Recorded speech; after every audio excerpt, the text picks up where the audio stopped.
Hello everyone, today I want to go over a simple aroid mix, or it can be used for a lot of different types of plants. It's a great, well-draining soil that's very great for most plants, or for many plants I should say. Particularly in this case, if you're kind of getting into rare plants or exotic plants, or just in general want to kind of up your game on your soil, which I think makes a major difference in the health of your plant. This is the video for you. Definitely stay tuned and watch. There are 5 ingredients. Now you see 4 containers here, and excuse my hands, I've been working in dirt. There are 4 containers here, but there's 5 total ingredients that I'm going to go over. I actually use this mixture off of Kaylee Ellen, I think is the name of her channel. I think she's great. She owns a rare plant shop, and I was looking up a lot of different types of mixtures, and I really like this one. This seemed to just make the most sense to me. At some point, I probably will do a video on why you have each one of the components, but for today, it's just mostly mixing it together. I thought seeing the process might be a great idea, so we can go over each one of the ingredients. Now, you see here, it can be good for Alocasias. Of course, I have heard that you want to put a little bit less Orchid Bark in the Alocasias, but I've had this in my Alocasia Silver Dragon, and I've been using this exact same that I use for everything else, including my Anthuriums and my Philodendrons, and it's worked perfectly. And then we've got, of course, an Anthurium back there that is an Anthurium Silver Blush, and then I got my Philodendron Varicosum that when I purchased it, came with that defect on the leaf, but it does have another leaf coming in there. This actually, I have not repotted this yet into the new soil mixture. This is what it came in when I bought it, but it looked like a pretty similar composition, maybe a little chunkier on the one that I'm going to do. So let's go over each component. So Orchid Bark, I wouldn't normally probably have picked this type of Orchid Bark through Miracle-Gro. It's not that I'm hating on Miracle-Gro, I just think that there's probably other different types of Orchid Bark. But for now, this is what I could find, and I needed to get my hand on something. So, of course, a chunkier Orchid Bark is going to be better. And so you can see here kind of what that looks like. And then what I do is I take these type of jars like this, like just a spaghetti sauce jar, and the composition that you're going to do is I've got the Orchid Bark. It's going to be 25% of the total composition of what I put together. Then I've got perlite, and that really helps with the drainage, and that's also 25%, so I just fill it full there. Then I have Coir, which I'm not a huge fan of Coir. If I see some people just use it by themselves, I've noticed Walmart, it seems like they use Coir by itself for plants, and I'm just not a big fan of it by itself, but it works really great in mixtures, and you can kind of see obviously what it looks like by itself. Okay. And I'm using 20% of that, so these are all the same size, but it's a little bit less, obviously, than that's filled to the rim, so 20% of Coir. So that's just about that. And then the final things that I'm going to be using, you see some charcoal in here. I've heard that activated charcoal was the best as far as filtering the soil and water for impurities, and then also just helping with oxygen flow. And this is actually what I bought online. I went onto Amazon. We were trying to find something that specifically said activated charcoal, but I had a hard time finding anything. So this is the one that I have used, and it seems to be working really well. Of this, we're going to use about 10%, so I put it about right there. And then the final thing that we're going to want to put in is worm castings. I've been using this worm castings for some time. I get this at a local nursery in Missouri, Colonial Nursery. I suppose you can get this online or wherever else. I love this. I use this for a lot of my plants. I did pre-measure it out into a little, and what I like to do is I just like to, actually, I'm working with one hand here, I will go ahead and just kind of, oops. And if we get a little bit more worm casting than we need, that's okay too. It's not going to be a big deal.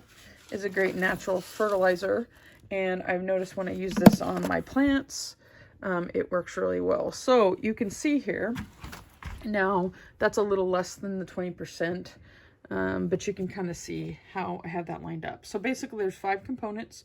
You've got your worm casting, you've got your Coir, you've got your perlite, you've got your Orchid Bark, and you've got your horticulture charcoal.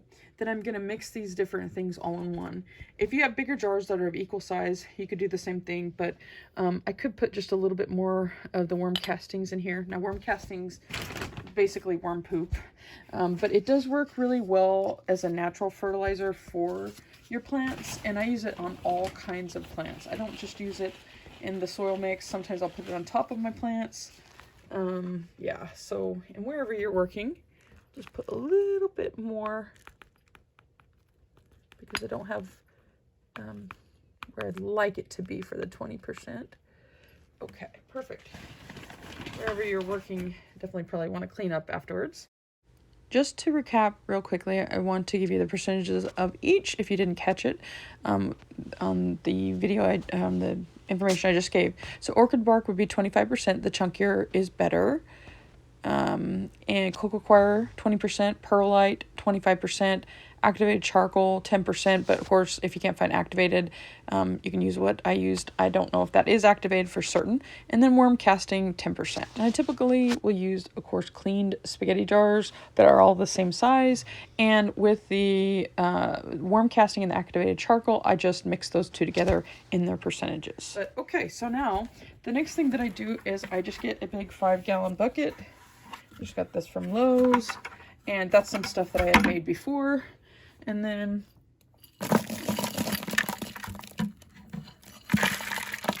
pouring the orchid bark in, pouring the perlite in. Now you might want to wear a mask because sometimes that can get quite dusty and it might irritate allergies. And then the coir, the 20%. Okay. And then one of the jars, I mixed together the charcoal and also the worm casting. Each are 10% to make a total of 20%, the final 20%. 10% charcoal and 10% of the worm casting. So I just put that in there as well. And then, but we'll just bang it against the side there. And then, so you can do this a couple different ways. You can either get a spatula and you can stir this up, or you can put a lid on it and just kind of shake it. Either way, you know, it works. I am not afraid to use my hands. I know that some people may be like, oh, don't use your hands. So whatever. I've been digging in this for 43 years now, and I'm a-okay with getting my hands a little bit dirty. So yeah, so this is basically what your mixture is going to look like once you have it all mixed together. Once again, I recommend maybe using a mask. So let me show you it up close. So that's about what it looks like. And you can change the soil composition up depending on the type of plant. I have not tried this on Alocasias yet, but I am tempted because I have a bunch in a bathroom where it has pretty high humidity.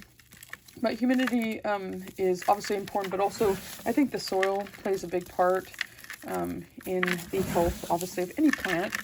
But Alocasias, I don't know if I would put quite as many of these orchid bark chips in there. I don't know. I'll have to try it and see. But yeah, so that's basically the type of soil that I use for aeroids, and also a lot of plants can be used in this. I'm going to actually repot an alocasia that I have in my terrarium, and then also I'm going to repot this one eventually, but I'm going to wait a little bit because I want that leaf to come through, and I'm not overly, it's doing really well for the most part, so I'm not overly excited about, or overly, I'm not ready yet to basically repot this yet. So, but yeah, so that's the soil that I wanted to show you, and I hope that's helpful. Please subscribe if you find this helpful, and let me know if there's anything in general that you like to use, particularly in your soil, that you think helps. And also let me know about any kind of fertilizers that you particularly like to use. Right now I'm using Super Thrive, which I think is really great, but also let me know other ideas for videos that you'd like me to post. All right, until next time.